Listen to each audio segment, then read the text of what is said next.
akan merancang pembelajaran berbasis proyek dengan permainan tradisional. Kenapa saya ambil permainan tradisional? Karena menurut saya anak-anak zaman sekarang, apalagi yang sudah mengenal gadget, itu sudah tidak lagi ingat atau tidak lagi bermain permainan tradisional. Nah, di sini tujuannya adalah untuk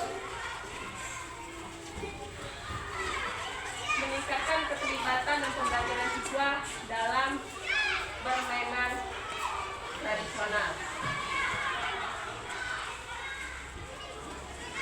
Nah, pengenalan pentingnya permainan tradisional yang pertama yaitu warisan budaya, di mana permainan tradisional merupakan warisan budaya yang kaya dan mencerminkan nilai-nilai serta tradisi masyarakat. Kemudian selain itu juga sebagai keterampilan sosial. Di dalam permainan tradisional dapat mempromosikan kemampuan bersosialisasi, kerjasama, dan komunikasi pada anak-anak. Kemudian pembelajaran yang menyenangkan. Di sini pembelajaran berbasis permainan tradisional dapat menciptakan suasana belajar yang menyenangkan, mendorong keterlibatan siswa.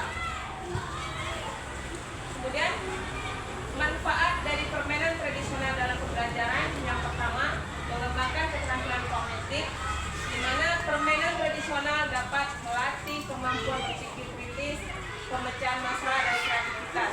Kemudian meningkatkan motorik dan koordinasi. Banyak permainan tradisional dapat meningkatkan keterampilan motorik dan koordinasi yang baik. Kemudian yang ketiga, manfaatnya adalah melestarikan budaya lokal, mengintegrasikan permainan tradisional ke dalam pembelajaran yang dapat membantu melestarikan kekayaan budaya setempat. Kemudian di sini langkah-langkah merancang pembelajaran berbasis proyek. Yang pertama, identifikasi tujuan, yaitu tetapkan tujuan pembelajaran yang ingin dicapai dengan menggunakan permainan tradisional. Yang kedua, pilih permainan, seleksi permainan tradisional yang sesuai dengan tujuan pembelajaran dan karakter siswa. Ketiga, rancang aktivitas, di mana mengembangkan aktivitas pembelajaran yang mengintegrasikan permainan tradisional secara efektif, kemudian implementasi dan evaluasi. Nah, di sini sudah jelas tadi tujuannya adalah untuk melestarikan budaya kita yang sudah hilang. Nah, di sini saya memilih permainan tradisional itu, kalau bahasa kayunya hijau. Kalau bahasa Indonesianya empek atau menen itu. Kemudian engran yang menggunakan tempurung kelapa yang ikan. Nah, itu juga sudah anak-anak sudah tidak ingat lagi atau tidak kenal lagi bermain. Nah, ini sudah saya praktekkan di kelas 4. Mereka sudah menggunakan permainan tradisional. Kemudian di kelas 4B kemarin sudah menggunakan permainan. Nah, itu sudah. Nah, kemudian ini tadi sudah saya sebutkan pemilihan permainan tradisional yang sesuai. Pilihlah permainan tradisional yang dapat mendukung tujuan pembelajaran dan materi yang akan disampaikan. Kemudian kemampuan siswa, mempertimbangkan tingkat kesulitan dan kompleksitas permainan agar sesuai dengan kemampuan dan usia siswa.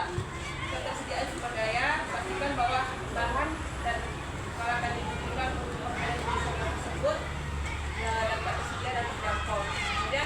Kemudian implementasi, jadi permainan yang mudah dipelajari dan diimplementasikan dalam pembelajaran kita. Nah, ini mungkin nanti bisa disebutkan permainan tersebut mudah kita dapat dengan biaya, di mana saja pun bisa memanfaatkan limbah. Dengan apa limbah tadi, limbah apa bisa dimanfaatkan untuk permainan tradisional. Kemudian implementasi pembelajaran berbasis proyek. Yang pertama, pengenalan proyek, jelaskan tujuan dan langkah-langkah proyek pembelajaran berbasis permainan tradisional kepada siswa. Nah, ini saya sudah mengenalkan kepada mereka apa tujuan dari pembelajaran permainan tradisional. Kemudian di video apa juga berkaitan dengan gerak motorik, kemampuan mereka gerak itu dengan tungkai, itu menjadi termasuk daya tahan atau kekuatan tungkai. Kemudian eksplorasi permainan, diberi kesempatan siswa untuk mempelajari dan mencoba permainan tradisional yang akan digunakan. Di sini juga saya sudah melakukan